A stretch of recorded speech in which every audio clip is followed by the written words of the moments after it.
तो फाइनली दोस्तों आप लोगों का इंतज़ार ख़त्म हो गया और ऑफिशियल जो मॉडल पेपर है वो आप लोगों के सामने आ चुका है। एकदम बोर्ड के द्वारा जो है वो ऑफिशियल मॉडल पेपर जारी कर दिया गया है दोस्तों। और आप लोगों का जितना भी डाउट था कि सर क्वेश्चन किस प्रकार से पूछेगा, ऑब्जेक्टिव्स कितना पूछेगा, सब्जेक्टिव कितना रहेगा, वो सारा डाउट इस मॉडल सेट के द्वारा जो है वो क्लियर कर दिया गया है दोस्तों। देखिए आप लोगों के दिए हुए तो रहेंगे क्वेश्चन 100 और 30 और 8 है ना, ये 100 ऑब्जेक्टिव दिए रहेंगे। 30 क्वेश्चन जो है वो शॉर्ट क्वेश्चन का रहेगा और 8 क्वेश्चन रहेगा लॉन्ग क्वेश्चन का, ठीक है। लेकिन आप लोगों में से आप लोगों को बता दें कि 100 क्वेश्चन में से आपको 50 क्वेश्चन ऑब्जेक्टिव के बनाने होते हैं, 30 में से 15 सब्जेक्टिव यानी कि शॉर्ट क्वेश्चन, जो कि आपका होगा 15 क्वेश्चन बनाइएगा आप लोग तो 2 मार्क्स का 30 नंबर यहाँ से, और 8 क्वेश्चन पूछे जाएंगे आप लोगों से लॉन्ग क्वेश्चन है ना, जो कि आपको 4 क्वेश्चन बनाना है, जो एक क्वेश्चन 5 मार्क्स का होगा है ना दोस्तों।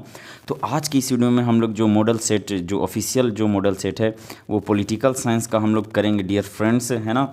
जो आपके फाइनल एग्जाम 2025 में जो है वो इसी टाइप का क्वेश्चन आप लोगों को जो है वो दिखने वाला है ना। और देखिए हम लोग आज की इस वीडियो में कहने के तो 50 क्वेश्चन करेंगे, लेकिन आपको जो जिस प्रकार से आज की इस वीडियो में बताया जाएगा, जिस प्रकार से आज की इस वीडियो को एनालिसिस किया जाएगा यहाँ पे सारे क्वेश्चंस का, ये एकदम दूसरे चैनल पे आप लोगों को नहीं मिलेगा। बहुत ही अच्छे प्रकार से सभी क्वेश्चन को डॉट क्लियर के साथ आप लोगों को बताया जा रहा है ना। इसलिए आप लोग वीडियो में बने रहिए, पूरा कंप्लीट जरूर देखिए, बहुत सारा जानकारी आपको आज की इस वीडियो से मिलने वाला है। चलिए हम लोग क्वेश्चन के द्वारा पहले वीडियो को स्टार्ट करते हैं। आप लोग को पैटर्न समझा दें कि किस प्रकार से आपके एग्जाम में पैटर्न रहेगा, है ना। सेम इसी प्रकार से आपको पैटर्न देखने के मिलेगा। चलिए आज का हम लोग पहला क्वेश्चन देखते हैं डियर फ्रेंड्स। क्वेश्चन नंबर 1 आप लोगों के सामने ये रहा है ना। आप लोगों को आज बोले हैं कि बहुत कुछ सीखने को मिलेगा आज की इस वीडियो में, जो आपके फाइनल एग्जाम 2025 में कहीं ना कहीं आपको मदद करेगा। और डायरेक्ट ऐसा थोड़ी कि जैसे मान के चलिए यहाँ क्वेश्चन नंबर जो 1 है यही हूबहू आपको एग्जाम में मिलेगा, ऐसा भी नहीं है बच्चों। लेकिन यहाँ जो इसके संदर्भ में जो आपको जानकारी दिया जाएगा एकदम वहीं से क्वेश्चंस आएंगे, है ना। इसलिए आप लोग ये सारे क्वेश्चन को कीजिए, कहने को 50 लेकिन एनालिसिस करते हुए आप लोगों का 100 क्वेश्चन 150 क्वेश्चन आज की इस वीडियो से कंप्लीट होने वाला है, ठीक है।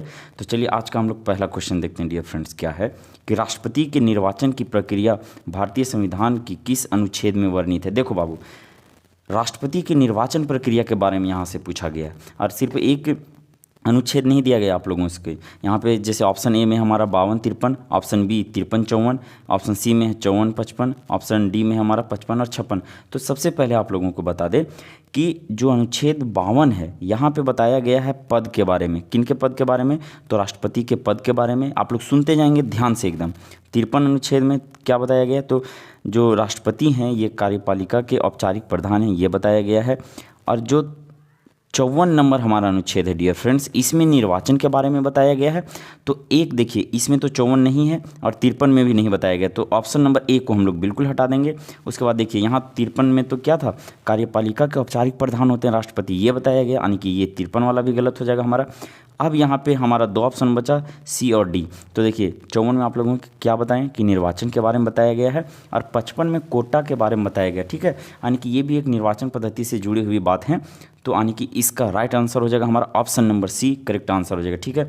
और यहाँ पे आप लोगों को जो भी आंसर बताया जाएगा बिल्कुल एकदम करेक्ट सही बताया जा रहा है ना। इसलिए आप लोग जो है वो इस पे पूर्णतः विश्वास कर सकते हैं। और यहाँ पे जो विभिन्न प्रकार का आपको जानकारी दिया जाएगा जो आपके फाइनल एग्जाम 2025 में आप लोगों को बहुत ज़्यादा मददगार साबित होगा बाबू। इसलिए वीडियो में एकदम पूरा लगातार बने रहें, बहुत ध्यानपूर्वक देखते चलें। क्वेश्चन नंबर 2 है हमारा डियर फ्रेंड्स। क्या है क्वेश्चन कि भारत के राष्ट्रपति की संवैधानिक स्थिति क्या है। यहाँ पे पूछा है कि भारत के राष्ट्रपति की जो है वो संवैधानिक स्थिति क्या है। क्या राज्य का अध्यक्ष होते हैं, शासन का अध्यक्ष होते हैं, राज्य और सरकार का अध्यक्ष होते हैं, और इनमें से कोई नहीं। यहाँ पे इस प्रकार से क्वेश्चन दिया गया। लेकिन देखिए यहाँ पे अगर हम लोग बात करेंगे हिंदी का ऑप्शन का, तो यहाँ थोड़ा सा आपको कन्फ्यूजन हो सकता है। लेकिन आप लोग यहाँ पे ऑप्शन नंबर ए को करेक्ट करेंगे, क्योंकि हेड ऑफ स्टेट होते हैं। स्टेट कहने का मतलब ये सिर्फ एक राज्य से संदर्भित नहीं है, एक पूरा संस्था यानी कि पूरा भारत देश से मतलब है यहाँ पे, है ना। तो और ऐसा थोड़ी कि head of state and government होते हैं, तो ये नहीं, यहाँ हेड ऑफ स्टेट होते हैं। आप लोग ऑप्शन नंबर ए यहाँ पे ज़्यादा सुटेबल आंसर है, इसको आप लोग करेंगे करेक्ट आंसर, ठीक है। चलिए अगला क्वेश्चन हम लोग देखते हैं। क्वेश्चन नंबर 3 डियर फ्रेंड्स क्या है कि कैबिनेट के मेहराब की आधारशिला किसे कहा जाता है, बताइए। क्वेश्चन है यहाँ हमारा। और एक बात और आप लोगों को बता दें कि बहुत अच्छा क्वेश्चन मॉडल सेट में दिया गया बाबू, नेक्स्ट लेवल, मतलब बढ़िया क्वेश्चन सेट किया गया है ना। तो इसलिए आप लोगों को तैयारी भी जो है वो उसी प्रकार से करना चाहिए ताकि आप 400 प्लस जो है अपना मार्क्स कर सकें। देखिए यहाँ पे है कि कैबिनेट के मेहराब की आधारशिला किसे कहा जाता है। ऑप्शन ए में हमारा राष्ट्रपति, ऑप्शन बी प्रधानमंत्री, ऑप्शन सी राष्ट्रपति एवं प्रधानमंत्री और ऑप्शन डी में इनमें से कोई नहीं। इस क्वेश्चन का करेक्ट आंसर हो जाएगा डियर फ्रेंड्स हमारा 3 का ऑप्शन नंबर बी को आप लोग लॉक करेंगे, प्रधानमंत्री। ठीक है, चलिए नेक्स्ट क्वेश्चन देखते हैं हम लोग डियर फ्रेंड्स। क्वेश्चन नंबर 4 क्या है, तो ये रहा क्वेश्चन नंबर 4 आप लोगों के सामने। क्वेश्चन बहुत ही ध्यान से देखेंगे। क्या है कि भारतीय संविधान के किस अनुच्छेद के अंतर्गत राष्ट्रपति देशव्यापी जो है वो संकट काल की घोषणा कर सकते हैं। देखिए हिंदी में क्या किया गया है कि हमको लगता है कि एग्जैक्ट इंग्लिश का कॉपी कर दिया गया हिंदी में, है ना, तो कहीं कहीं आपको समझने में भी दिक्कत होगा, लेकिन कोई बात नहीं, यहाँ पे आप लोगों को बहुत अच्छे प्रकार से समझाया जाएगा, है ना। यहाँ पे बात हो रहा है बाबू देखिए किसका, तो नेशनल इमरजेंसी का बात हो रहा है। अभी जो आपको बताएंगे ये आगे भी अभी जो क्वेश्चन आने वाले हैं उसमें भी काम देगा, इसलिए सुनते चलें। यहाँ पे बात हो रहा है देशव्यापी संकट काल यानी कि नेशनल इमरजेंसी का बात हो रहा है। देखिए आप लोगों को बता दें कि भारत में जो है वो 3 प्रकार के, भारतीय संविधान में 3 प्रकार के आपात का उल्लेख है। जैसे कि एक राष्ट्रीय आपात जिसे नेशनल इमरजेंसी बोलते हैं, दूसरा है हमारा राजकीय आपात और तीसरा है बाबू हमारा वित्तीय आपात। ठीक है, तो राष्ट्रीय आपात जो है वो आर्टिकल 352 के अनुसार, आर्टिकल 352 के हिसाब से लगाया जाता है। ठीक है, इसके अनुसार लगता है। तो यहाँ पे यही पूछा गया नेशनल इमरजेंसी किसके अनुसार लगेगा, तो आर्टिकल 352, यहाँ पे करेक्ट आंसर तो हो जाएगा 352। लेकिन सुनते चलें कि अगर हम लोग राजकीय आपात का बात करेंगे, स्टेट इमरजेंसी का बात करेंगे और इसी को हम लोग बोलते हैं राष्ट्रपति शासन, ये बाबू लगता है 356 के अनुसार। कितना, 356। और एक होता है वित्तीय आपात जो कि 360 आर्टिकल में इसका वर्णन किया गया है ना। अब तीनों कौन कौन से देश से लिए गए इसको भी याद रखिए। अगर राष्ट्रीय आपात का बात करेंगे, नेशनल इमरजेंसी जो यहाँ पे पूछा गया है, ये जर्मनी के संविधान से, और जिसको राष्ट्रपति शासन या राजकीय आपात बोलते हैं ये भी जर्मनी के संविधान से लिया गया है। और जो वित्तीय आपात है जो अभी तक भारत में एक बार भी नहीं लगा है, ये अमेरिका के संविधान से लिया गया है, ध्यान रखेंगे बिल्कुल। चलिए आप दोबारा भी सुन के इसको नोट डाउन कर सकते हैं, यहीं से क्वेश्चन पूछा जाएगा आप लोगों को। ठीक है, चलिए क्वेश्चन नंबर 5 देखते हैं डियर फ्रेंड्स क्या है।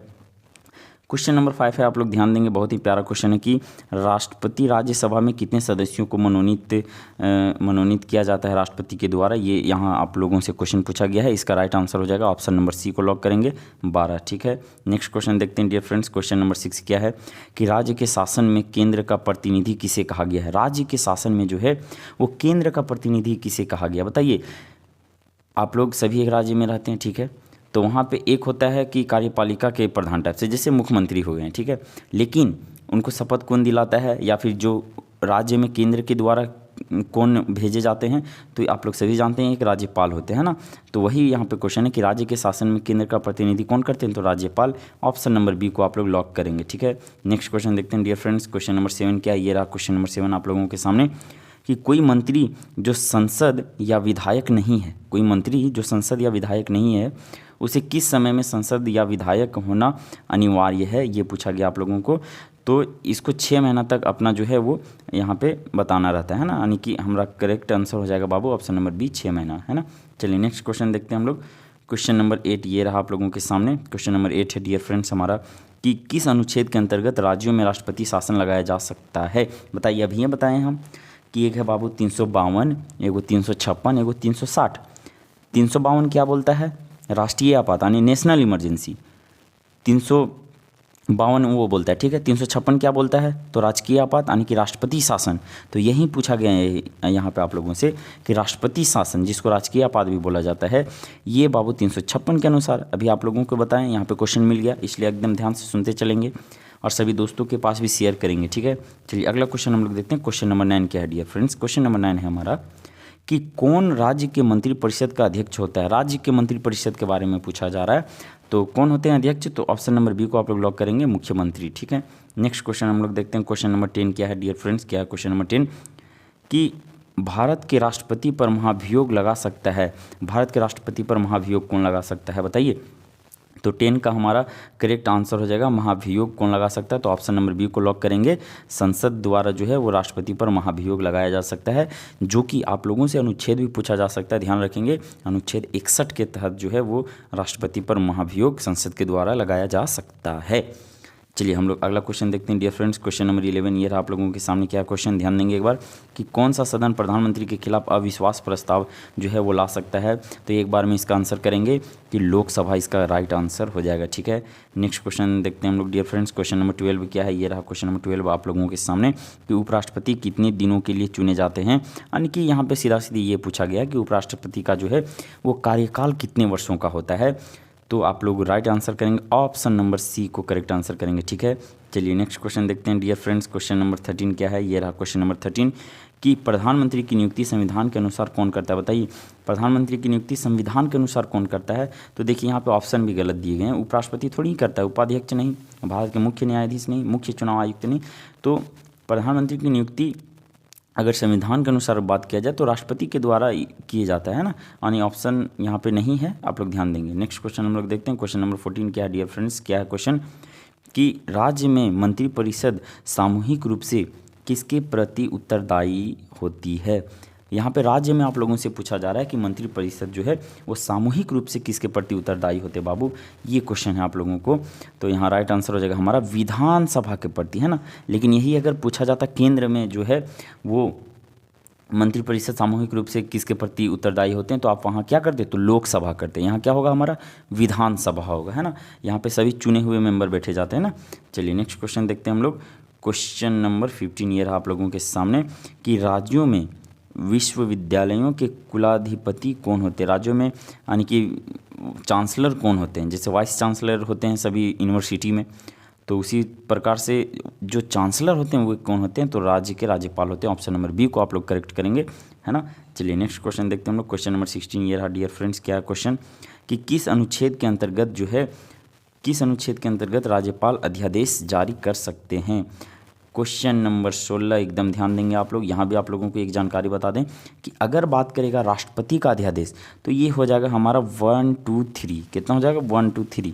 ठीक है, यहाँ पे क्वेश्चन है कि राज्यपाल अध्यादेश, तो अगर बोला जाएगा राज्यपाल, राज्यों में अध्यादेश कौन जारी करेंगे, तो राज्यपाल।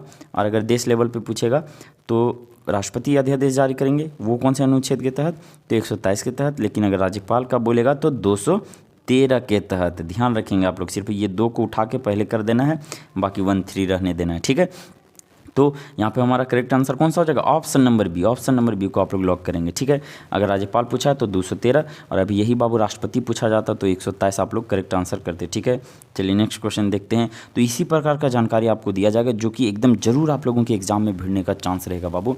और इसी प्रकार से सभी सब्जेक्ट का यहाँ एनालिसिस करवाया जाएगा, इसलिए चैनल पर लगातार बने रहें, है ना। और सभी दोस्तों के पास शेयर करें। और ऐसा नहीं कि सिर्फ ऑब्जेक्टिव, सिर्फ ऑब्जेक्टिव नहीं है बाबू, सब्जेक्टिव वगैरह सारा का वीडियो आप लोगों को मिलेगा, है ना। चलिए क्वेश्चन नंबर 17 देखते हैं हम लोग। क्या है कि संविधान सभा के अध्यक्ष कौन थे। बताइए संविधान सभा के अध्यक्ष कौन थे। ये क्वेश्चन वैसे भी प्रीवियस ईयर में बहुत बार पूछा जा चुका है। तो क्वेश्चन नंबर 17 का हमारा करेक्ट आंसर आप सभी बच्चे जानते हैं, ऑप्शन नंबर सी हो जाएगा, डॉक्टर राजेंद्र प्रसाद। ठीक है, चलिए नेक्स्ट क्वेश्चन देखते हैं हम लोग। Question number 18 dear friends. क्या है कि संविधान सभा की पहली बैठक कब हुई थी। बताइए, ये मोस्ट इंपॉर्टेंट क्वेश्चन है, ध्यान देंगे आप लोग। इसका राइट आंसर हो जाएगा 9 दिसंबर 1946। एकदम खोपड़ी में घुसा लेना है इसको। ठीक है, चलिए नेक्स्ट क्वेश्चन देखते हैं। अगला क्वेश्चन हम लोग क्वेश्चन नंबर 19 क्या है डियर फ्रेंड्स कि संविधान सभा में प्रारूप समिति के अध्यक्ष कौन थे। ये आप लोगों से पूछा गया है। ये भी एग्जाम में, आपके एग्जाम का ये सब जो क्वेश्चन है वो फेवरेट क्वेश्चन है। ठीक है, इसका करेक्ट आंसर हो जाएगा हमारा option number C, BR Ambedkar. Next question देखते हैं डियर फ्रेंड्स। क्वेश्चन नंबर 20 क्या है कि संविधान सभा की पहली बैठक कहाँ हुई थी। बताइए भारत की राजधानी कहाँ है। तब फटाक से बता दिए आप लोग, जल्दी एकदम बता दिए सटाक से कि भारत की राजधानी कहाँ है बाबू, दिल्ली। तो संविधान सभा की पहली बैठक कहाँ हुई थी, तो दिल्ली में हुई थी। आप लोगों को ध्यान में रखना है, ऑप्शन नंबर सी को आप लोग लॉक करेंगे। चलिए क्वेश्चन नंबर 21 देखते हैं हम लोग डियर फ्रेंड्स। क्या क्वेश्चन नंबर 21 कि भारतीय संविधान सभा के सदस्यों की कुल संख्या कितनी थी। ये भी आपके एग्जाम में ना जाने कितना बार ये पूछा गया है, तो ये रटा जाना चाहिए। ऑप्शन नंबर बी को लॉक करेंगे, 389, है ना, 89। चलिए क्वेश्चन नंबर देखते हैं हम लोग 22 डियर फ्रेंड्स। क्या क्वेश्चन नंबर 22 यहाँ हमारा कि संविधान के विभिन्न पहलुओं का अध्ययन हेतु संविधान सभा द्वारा कितनी समितियाँ गठित की गई। यहाँ आपको बिल्कुल कंफ्यूज नहीं होना है, आप लोग ऑप्शन नंबर सी को लॉक करेंगे, 13। ठीक है, यहाँ पे जो ऑप्शन दिया गया है उसके अनुसार हम लोग यहाँ पे ऑप्शन नंबर 13 को यहाँ पे लॉक करेंगे। ठीक है बच्चों, चलिए देखते हैं हम लोग क्वेश्चन नंबर 23। ये रहा आप लोगों के सामने, बहुत ही प्यारा क्वेश्चन। क्या है, ध्यान देंगे। बहुत इंपॉर्टेंट क्वेश्चन है यहाँ भी आप लोगों को जानकारी बताया जाएगा जो आपको फाइनल एग्जाम में काम देगा बाबू। कि किस मामले में सर्वोच्च न्यायालय ने घोषणा की कि प्रस्तावना संविधान का हिस्सा नहीं है। यहाँ पे पूछा गया है, ध्यान देंगे आप लोग, कि प्रस्तावना को जो है वो संविधान का हिस्सा किस मामले में नहीं माना गया, ये पूछा गया आप लोगों से। देखिए 2 केस यहाँ पे आप लोगों के सामने डिस्कस करते हैं, ध्यान रखेंगे आप लोग। अभी ये पूछा गया, कभी ऐसा भी तो पूछ सकता है कि किस मामला में जो है वो प्रस्तावना को संविधान का अंग माना गया। इसलिए ध्यान देंगे कि जो बेरूबरी मामला है बाबू, जो बेरूबरी मामला है, इसमें प्रस्तावना को जो है वो संविधान का अंग नहीं माना गया था, ठीक है। लेकिन वहीं अगर हम लोग बात करेंगे केशवानंद भारती केस का जो हुआ था, केशवानंद बनाम ये किस राज्य के में हुआ था, तो केरल, मतलब केशवानंद और एक विपक्ष, ऐसे नहीं बोल सकते हैं, केशवानंद और वर्सेस किसके बीच में, तो केरल के का ये विवाद था बाबू। इसमें जो है वो संविधान जो है का अंग माना गया था, प्रस्तावना को जो है वो संविधान का अंग माना गया था। और ये भी बताया गया था कि प्रस्तावना को जो है बाबू संविधान का मूल ढांचा भी माना गया था, ठीक है। तो केशवानंद में प्रस्तावना को संविधान का अंग माना गया था, बट बेरूबरी में संविधान का अंग नहीं माना गया था प्रस्तावना को। तो इस प्रकार से 23 का हमारा करेक्ट आंसर हो जाएगा, ऑप्शन नंबर डी को आप लोग लॉक करेंगे, ठीक है। चलिए नेक्स्ट क्वेश्चन देखते हैं आप लोग। यहाँ पे हम लोग देखते हैं क्या है क्वेश्चन। यहाँ पे एक्सप्लेनेशन के साथ हम लोग चलेंगे, है ना। ऐसा नहीं कि सिर्फ हम लोग क्वेश्चन करके 50 और ख़त्म कर दिए, नहीं। जो बोले हैं आप लोगों को कि 50 क्वेश्चन करें लेकिन 100-150 क्वेश्चन का काम करेगा, इसलिए आप लोग ध्यान से पूर्वक देखते चलेंगे। क्वेश्चन नंबर 24 है हमारा डियर फ्रेंड्स कि किस संविधान संशोधन द्वारा जो है वो समाजवाद भारतीय संविधान के प्रस्तावना में जोड़ा गया, बताइए। देखिए जब ये संविधान में समाजवाद जो वर्ड है ये जोड़ा गया था बाबू, ये जोड़ा गया था 42वां संविधान संशोधन में। आपका आंसर यहीं पे ख़त्म होता है। बट अगर ये पूछ दे कि 42वां संविधान संशोधन कब हुआ था, तो ये हुआ था बच्चों 1976 ईस्वी में। पहला बात। दूसरा बात कि समाजवाद सिर्फ एक वर्ड ही नहीं जोड़ा गया था, आप लोग ध्यान देंगे कि यहाँ पे 3 वर्ड जोड़े गए थे, ठीक है। वो कौन कौन से वर्ड थे, तो उनमें से एक तो है समाजवादी, दूसरा पंथ निरपेक्ष और तीसरा एकता और अखंडता। इसको ध्यान में रखेंगे आप लोग, ठीक है। चलिए नेक्स्ट क्वेश्चन हम लोग देखते हैं बच्चों। क्वेश्चन नंबर 25 किया रहा आप लोगों के सामने। क्या क्वेश्चन कि किस देश के संविधान से भारत में नीति निर्देशक तत्वों का सिद्धांत जो है वो लिया गया। तो क्वेश्चन नंबर 25 का हमारा करेक्ट आंसर हो जाएगा कौन सा, बताइए। ऑप्शन नंबर डी को आप लोग लॉक करेंगे। आयरलैंड से नीति निर्देशक तत्व लिया गया है बाबू, ठीक है। और आयरलैंड से और क्या लिया गया, तो जो राष्ट्रपति का निर्वाचन पद्धति है ये भी आयरलैंड के संविधान से लिया गया है, ये भी आप लोग ध्यान रखेंगे, ठीक है। नेक्स्ट क्वेश्चन हम लोग देखते हैं डियर फ्रेंड्स। क्वेश्चन नंबर 26 क्या है। क्वेश्चन नंबर 26 है डियर फ्रेंड्स की संविधान के किस अनुच्छेद में संविधान के संशोधन की प्रक्रिया का वर्णित है। वेरी इंपॉर्टेंट क्वेश्चन, ध्यान देंगे। ऑप्शन नंबर सी को आप लोग लॉक करेंगे 368। नेक्स्ट क्वेश्चन हम लोग देखते हैं बच्चों। देखिए इतना मेहनत करके आप लोगों के सामने वीडियो लाया गया, तो ज़्यादा कुछ नहीं, आप लोग बस अपने दोस्तों के साथ इसे शेयर बहुत अच्छे प्रकार से कर देंगे, क्योंकि उनको भी ये सब जानकारी मिलना बहुत ज़रूरी है बाबू, ठीक है। अरे अच्छा नंबर लाएगा दोस्त मिल जाएगा जी, है ना। तो दोस्त यार के पास ये सब शेयर किया करें, ठीक है बाबू। क्वेश्चन नंबर 27 देखते हैं कि न्यायिक समीक्षा का सिद्धांत भारतीय संविधान ने किस देश के संविधान से लिया गया है, ये आप लोगों से पूछा जा रहा है। क्वेश्चन नंबर 27 है हमारा कि न्यायिक समीक्षा यानी कि न्यायिक पुनरावलोकन ये कहाँ से लिया गया है। तो ऑप्शन नंबर ए को आप लोग लॉक करेंगे। संयुक्त राज्य अमेरिका से लिया गया है ना, मूल अधिकार भी यहीं से लिया गया है, ध्यान रखेंगे आप लोग। क्वेश्चन कहीं ना कहीं मिलेगा आपको, ठीक है। क्वेश्चन नंबर 28 देखते हैं क्या है डियर फ्रेंड्स की सर्वप्रथम किस देश में संघात्मक शासन की स्थापना हुई। तो इसका राइट आंसर अगर हम लोग करेंगे ऑप्शन नंबर बी को लॉक करेंगे आप लोग, संयुक्त राज्य अमेरिका, ठीक है। नेक्स्ट क्वेश्चन देखते हैं हम लोग। क्वेश्चन नंबर 29 क्या है डियर फ्रेंड्स, क्या है देखिए यहाँ भी अगर क्वेश्चन समझिएगा। देखिए क्या है क्वेश्चन कि राष्ट्रपति की संकटकालीन शक्तियाँ किस देश के संविधान से छीन ली गई, ऐसा वर्ड लिखा जाता है, बताइए। कि किसी देश से लिया गया है बाबू, ऐसा नहीं कि वहाँ से छीन के होकर वाला देश के ख़त्म कर दिल गिलन से, ऐसा नहीं जी। वहाँ से लिया गया यानी कि किसी देश में अगर कोई संविधान अच्छा है तो वहाँ से उठा के सेम उसी प्रकार का संविधान हमारे भारत देश में भी बनाया गया, ऐसा नहीं कि वहाँ वाला संविधान छीन के ले आया गया।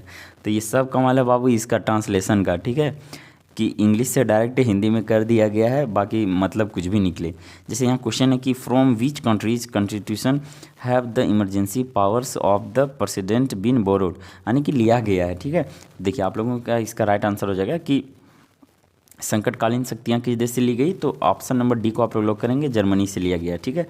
चलिए नेक्स्ट क्वेश्चन हम लोग देखते हैं। क्वेश्चन नंबर 30 ये रहा आप लोगों के सामने। क्या है बाबू कि मूल संविधान में कितने अनुच्छेद थे? तो आप लोग सभी जानते हैं, ऑप्शन नंबर बी करेक्ट करेंगे, 395। ठीक है, नेक्स्ट क्वेश्चन देखते हैं हम लोग। क्वेश्चन नंबर यहाँ पे क्वेश्चन नंबर यहाँ पे हो गया हमारा 31 नंबर। क्या है क्वेश्चन बाबू?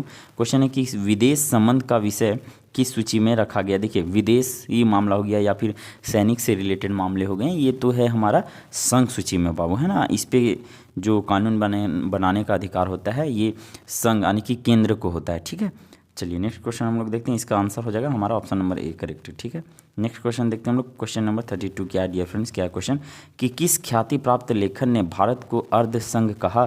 तो इसका राइट आंसर आप लोग करेंगे, इसको ध्यान में रखना आप लोगों को, ऑप्शन नंबर सी को, है ना, केसी hair.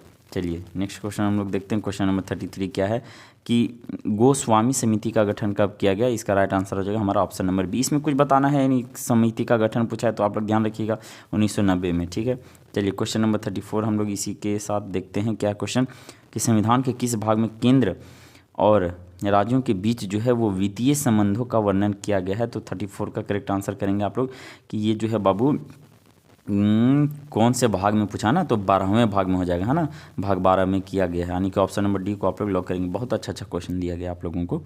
Question number 35 dear friends हमारा कि स्थानीय स्वशासन का विषय जो है वो किस सूची में आता है? स्थानीय स्वशासन का विषय किस सूची में आता है? तो ये तो सिंपल सी बात हो गई कि ये तो राज्य सूची की बात है ना, ऑप्शन नंबर बी को आप लोग लॉक करेंगे। क्वेश्चन नंबर 36 है डियर फ्रेंड्स। क्या है क्वेश्चन नंबर 36 कि भारत में क्षेत्रीय परिषदों का अध्यक्ष कौन होता है? भारत में क्षेत्रीय परिषदों का अध्यक्ष कौन होता है? यानी कि एक प्रकार से क्षेत्रीय यानी कि क्षेत्र का बात हो रहा है, यानी कि घर उर का बात हो रहा है, गृह मंत्री होते हैं ना, ऑप्शन नंबर ए को हम लोग लॉक करेंगे। ठीक है, चलिए बाबू क्वेश्चन नंबर अब हम लोग देख रहे हैं 37 नंबर। क्या क्वेश्चन कि सिक्किम का किस वर्ष भारतीय संघ में विलय हुआ है? तो आप लोगों को ये इंपॉर्टेंट क्वेश्चन है, ये एग्जाम में बार बार पूछा जाता है, इसलिए ध्यान रखेंगे, ऑप्शन नंबर डी को लॉक करेंगे। 1975 में सिक्किम का जो है वो भारत में विलय हुआ था। चलिए क्वेश्चन नंबर हम लोग इसी के साथ 38 देखते हैं। क्या बोल रहा है क्वेश्चन कि किस राज्य के पृथक होकर सन 2009 में से जो है वो छत्तीसगढ़ राज्य अस्तित्व में आया? तो इसका करेक्ट आंसर हो जाएगा, देखिए आंध्र प्रदेश और कर्नाटक तो ऐसे ही हट जाता है, ऑप्शन नंबर सी को लॉक करेंगे आप लोग, मध्य प्रदेश। क्वेश्चन नंबर 39 देखते हैं हम लोग डियर फ्रेंड्स। क्या है क्वेश्चन नंबर 39 कि अवशिष्ट शक्तियाँ निम्नलिखित में से किसे प्राप्त है?